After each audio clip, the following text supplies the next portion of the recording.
Episode 7 and we start from topic 51। 50 topics तक already हम लोग कवर कर चुके हैं अपने 6 लेक्चर्स में। So now we start from topic 51। India को देख लेते हैं, इंडिया के एरिया को देखते हैं। वर्ल्ड का ये 2.4% है और इसका टोटल एरिया जो है वो 32,87,263 स्क्वायर किलोमीटर है। ये लैंड फ्रंटियर की बात करें तो लैंड फ्रंटियर का मतलब ये हुआ फ्रॉम गुजरात, ये गुजरात होते हुए राजस्थान, पंजाब, जम्मू कश्मीर, लद्दाख, हिमाचल, उत्तराखंड।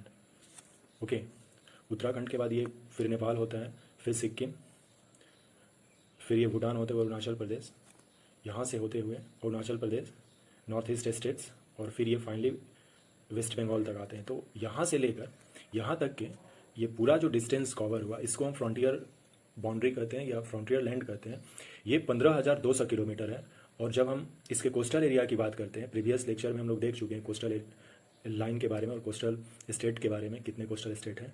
तो गुजरात से लेकर वेस्ट बंगाल तक ये जो पूरा हुआ ये कोस्टल लाइन्स हुआ। और इवन ये लक्षद्वीप और अंडमान निकोबार को मिलाकर हमारे पास coastal line 7,516.6 kilometre square, sorry ये किलोमीटर है, एरिया नहीं है, तो ये किलोमीटर हुआ, ये लाइन है। तो इतना लाइन हो गया अपना। तो आप देख रहे हैं कि लगभग 2 टाइम्स फ्रंटियर एरियाज है, फ्रंटियर लाइन है कोस्ट लाइन से। तो लैंड फ्रंटियर 15,000 और ये 7,500 के आसपास है कोस्ट लाइन। लैंड फ्रंटियर में जो सबसे मैक्सिमम लैंड फ्रंटियर है वो बांग्लादेश के साथ है 4,996 किलोमीटर और मिनिमम अफगानिस्तान के साथ 80 किलोमीटर है। हम पीओ के जो है पाक ऑक्युपाइड कश्मीर उसको हम अपना मानते हैं। ये वाला जो पोर्शन है, this portion is related to Afghanistan. तो इंडिया अफगानिस्तान से बॉर्डर करता है, दैट मीन्स इंडिया अफगानिस्तान से बॉर्डर करता है। तो यस, हम इसे मानते हैं क्योंकि जम्मू कश्मीर ये पूरा इंडिया का पार्ट है। सो टॉपिक 52 में विश्व का सबसे बड़ा थोरियम भंडार देखते हैं, केरल में है। ये एक छोटा सा इन्फॉर्मेशन है, इसको आप हमेशा ध्यान में रखेंगे। कुछ इंपॉर्टेंट डे देखते हैं। बार बार क्वेश्चंस एक तो एटलीस्ट एग्जामिनेशन में पूछे जाएंगे, वो कोई भी हो सकता है डे। ओके, वो पॉपुलेशन डे हो या इन्वायरमेंट से हम 4 डेट रिलेटेड देख लेते हैं। वर्ल्ड वाटर डे 22 मार्च को होता है।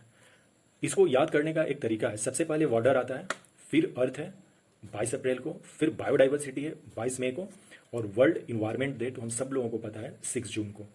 तो ये 3-4 डेज जो है एक तरह से हैं 22 मार्च, 22 अप्रैल एंड 22 मई। सबसे पहले वाटर, अर्थ, बायोडाइवर्सिटी। इसमें कंफ्यूज मत होइएगा कि पहले वाटर है या अर्थ है। पहले वाटर आता है फिर अर्थ है। ओके, क्योंकि विदाउट वाटर अर्थ एग्जिस्ट नहीं करेगी।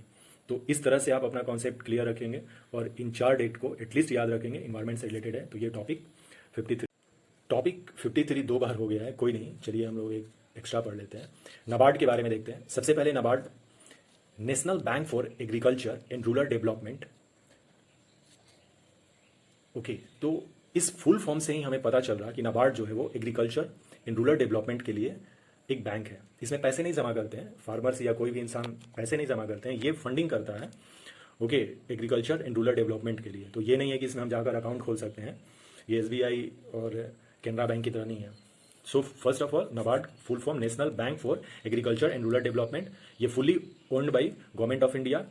इसका फाउंडेशन डे पूछता है 12 जुलाई 1982 को, 1982 को हुआ था। हेडक्वार्टर इसका मुंबई है। Topic 54, type of nutrient cycle. Environment का टॉपिक है। न्यूट्रिएंट साइकिल 2 तरह के होते हैं, गैसियस और सेडिमेंट्री। मैं आप लोगों से रिक्वेस्ट करना चाहूँगा यहाँ पर कि आप इन्वायरमेंट का जो लेक्चर है वो श्योर देखें। इन्वायरमेंट में मैंने काफ़ी टॉपिक क्लियर करने की कोशिश की है और डिटेल्स में क्लियर करने की कोशिश की है। तो यहाँ पर न्यूट्रिएंट साइकिल जो है वो 2 तरह के होते हैं, गैसियस और sedimentary.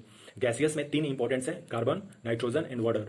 Carbon, nitrogen and water जो है वो गैसियस न्यूट्रिएंट साइकिल है और सेडिमेंट्री में फॉस्फोरस, सल्फर। तो ये ध्यान में रखेंगे। सबसे पहले आप याद रख लीजिए कि वो पूछ देंगे इस तरह से कुछ क्वेश्चन कि सेडिमेंट्री न्यूट्रिएंट साइकिल कौन है, वो दे देंगे फॉस्फोरस, कार्बन, नाइट्रोजन, वाटर। तो आवर आंसर इज फॉस्फोरस। उसी तरह से गैसियस पूछ देंगे कि गैसियस में कौन सा है, वो दे देंगे फॉस्फोरस, सल्फर, कार्बन और एक कोई और दे देंगे, तो वो नहीं होगा, कार्बन होगा। तो ये अपना देख लेना है न्यूट्रिएंट साइकिल। न्यूट्रिएंट साइकिल के बारे में डिटेल्स में हम अपने अदर लेक्चर में पढ़ेंगे। नेक्स्ट टॉपिक 55 भारत छोड़ो क्विट इंडिया 9 अगस्त 1942 को स्टार्ट हुआ था। एक्चुअली 8 तारीख को तो ये पास हो गया था कि नहीं हम लोग स्टार्टिंग करेंगे भारत छोड़ो आंदोलन।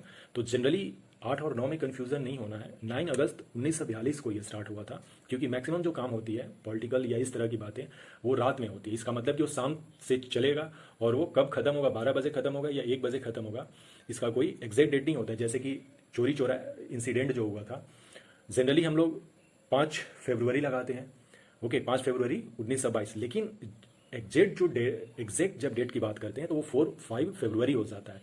लेकिन इतना हमें ज़्यादा इश्यूज़ नहीं करने हैं, ज़्यादा 8 9 इस तरह से नहीं पूछेंगे, वो या तो 8 अगस्त होगा या तो 9 अगस्त ही होगा। तो ये ध्यान में रखना होगा भारत छोड़ो आंदोलन, तो इसमें ज़्यादा इशू नहीं है।